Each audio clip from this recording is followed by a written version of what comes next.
सत्य समाचार न्यूजला लाईक करा, सबस्क्राईब करा आणि बेल आयकॉन दाबून ऑल सिलेक्ट करा।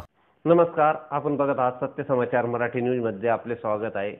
मी असलम रंगरेज। चला बघूया आजच्या। राष्ट्रवादी काँग्रेस शरद पवार गटाकडून आयोजित आक्रोश मोर्चाला नाशिक शहरासह जिल्ह्यातून हजारोच्या संख्येने कार्यकर्ते पदाधिकारी उपस्थित। सत्य समाचार मराठी न्यूज साठी प्रतिनिधी असलम रंगरेज, नाशिक।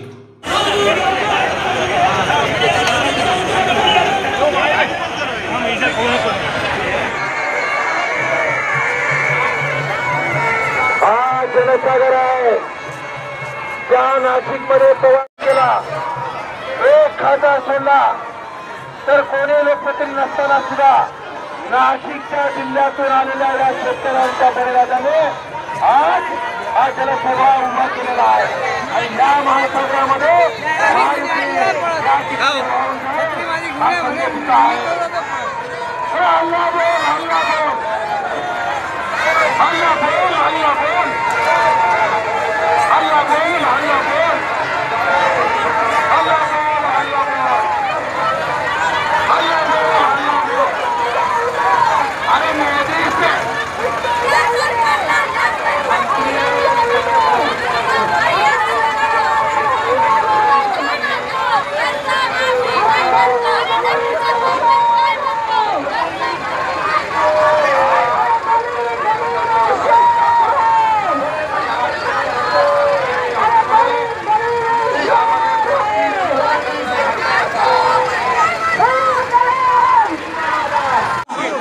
कोणी पुढे येऊ नका।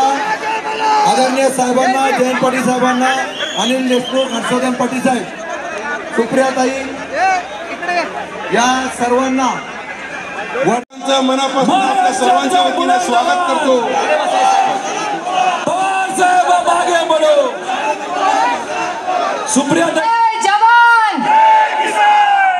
आज नाशिकला आपण सगळे सरसकट कर्जमाफी मागण्यासाठी इथे आलेलो आहोत आणि ही एका मोठ्या संघर्षाची सुरुवात आहे। जयंतरावांच्या भाषणात म्हणाले की आज नंतर 2-3 महिन्यांमध्ये या सरकारने ही सरसकट कर्जमाफी झाली पाहिजे।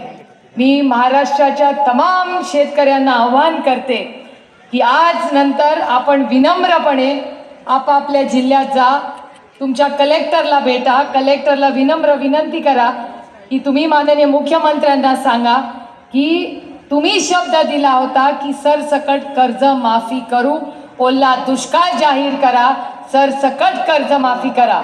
1 महिन्याचा कालावधी देऊ। जर 1 महिन्याच्या आत आमच्या शेतकऱ्यांना न्याय मिळाला नाही तर ह्या सरकारला आम्ही कुठे फिरू देणार नाही, हे मी तुम्हाला स्पष्टपणे सांगते। एक तर इकडे लाडक्या बहिणींना आम्हाला निधी दिला तर दिला, त्याच्यात मी नाही आहे लाडकी, पण लाडक्या बहिणींना निधी दिला आणि पहिल्या टप्प्यामध्ये 25 लाख महिलांची नावं कमी केली। हे आम्ही सहन करणार नाही। फौजियाताई आणि रोहिणीताईंच्या नेतृत्वात आपण एक मोठं जन आंदोलन सुरू करतोय।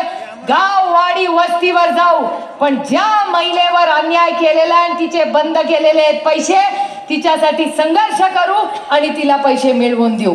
तसंच प्रत्येक शेतकरी बांधवासाठी करू। तुम्ही म्हणला होता सरसकट कर्जमाफी करू, आम्ही तो शब्द दिला होता। तेव्हा यूपीएचं सरकार होतं, मनमोहन सिंग साहेब प्रधानमंत्री होते आणि आदरणीय पवार साहेब कृषी मंत्री होते। 1-2 नाही 70,000 करोड रुपयाची सरसकट कर्जमाफी आपण तेव्हा केली होती, 7-12 कोरा केला होता।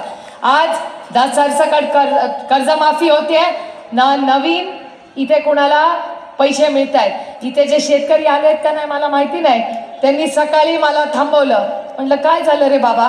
मला म्हणले तुम्ही चला नाशिक बँकेत आमच्या बरोबर। म्हटलं कशासाठी नाशिक बँकेत चालू? ते म्हणले 5,000 शेतकऱ्यांची नावं, बरोबर ना, 65,000 शेतकऱ्यांची नावं कमी केलेली आहेत आणि नवीन कुठली तरी नावं घेतलेली आहेत आणि आमच्यावर अन्याय चालला, हा भ्रष्टाचार कुठेतरी थांबा। मी तुम्हाला शब्द देते, आम्ही सगळे 8च्या 8 इथे खासदार आहोत। आम्ही दिल्लीला जाऊ, आम्ही केंद्र सरकारकडे तुम्हाला न्याय मागू आणि नाशिक जिल्हा बँकेची इन्क्वायरी लावायची जबाबदारी ही आजपासून आमच्या 8 जणांची आहे. आज हे तुमचं काम नाही, आमची जबाबदारी आजपासून. आणि हा मोर्चा मी आज इथले सगळे नाशिक जिल्ह्यातले सगळे आमचे सहकारी पदाधिकारी, रोहित असेल, सगळ्यांनी ज्यांनी कोणी कष्ट केले. तुम्ही जेव्हा म्हणत होता शेतकरी, खरंच तुमच्या आयुष्यभर लक्षात राहील असा शेतकरी. खरंच अतिशय उत्तम नियोजन केलं, अतिशय उत्तम आज मोर्चा झाला. पण ही एका मोठ्या कामाची छोटीशी सुरुवात आहे. आपल्यावर खूप जबाबदारी आणि अपेक्षा आपल्याकडूनच आहेत लोकांच्या. कष्टाचा कणा आहे, तुमचा शब्द आम्ही कधी पडू देणार नाही. कितीही आम्हाला आंदोलनं किंवा कष्ट करायला लागतील ते करू, पण तुम्हाला न्याय मिळवून दिल्याशिवाय आदरणीय पवार साहेबांचा हा पक्ष आणि तुमचा आणि माझा पक्ष हा स्वस्थ बसणार नाही. एवढीच ग्वाही देऊन आपली रजा घेते. जय हिंद, जय महाराष्ट्र. कर्जमाफी आमच्या हक्काची. पवार साहब तुम आगे बढ़ो, पवार साहब तुम आगे बढ़ो.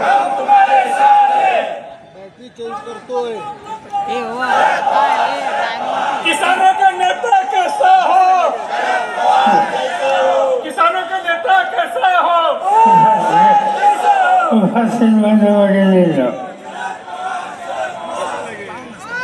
गेले काही दिवस महाराष्ट्राचा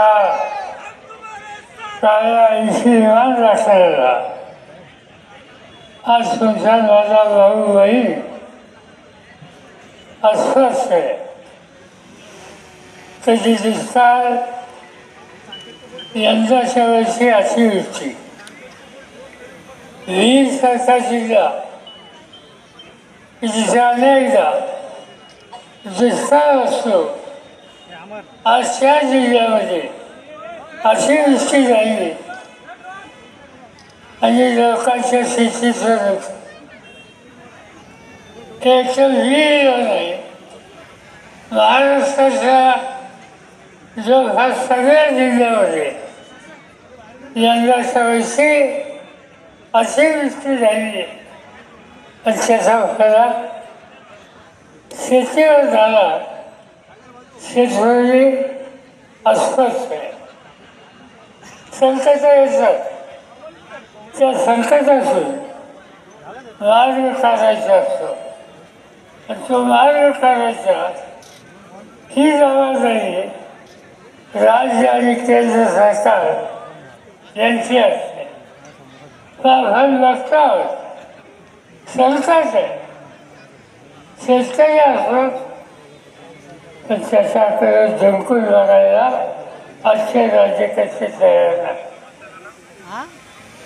आणि त्यामुळे पुन्हा एकदा आसपासच्या स्वच्छ महाराष्ट्राच्या ग्रामीण भागात गेल्या 2 महिन्यामध्ये महाराष्ट्रामध्ये 2000पेक्षा अधिक शेतकऱ्यांनी आत्महत्या केल्या. त्या आत्महत्या विजयवाडच्या महाराष्ट्राने जीव का देतो, शेतकरी जीव देतो, फार गरज असतो. कशामुळे टोकाची भूमिका होते त्याचं महत्त्वाचं कारण त्याच्या संकटाच्या काळात राज्यकर्ते त्याच्या मागं वेळ लागतील आणि त्यामुळं स्वतःच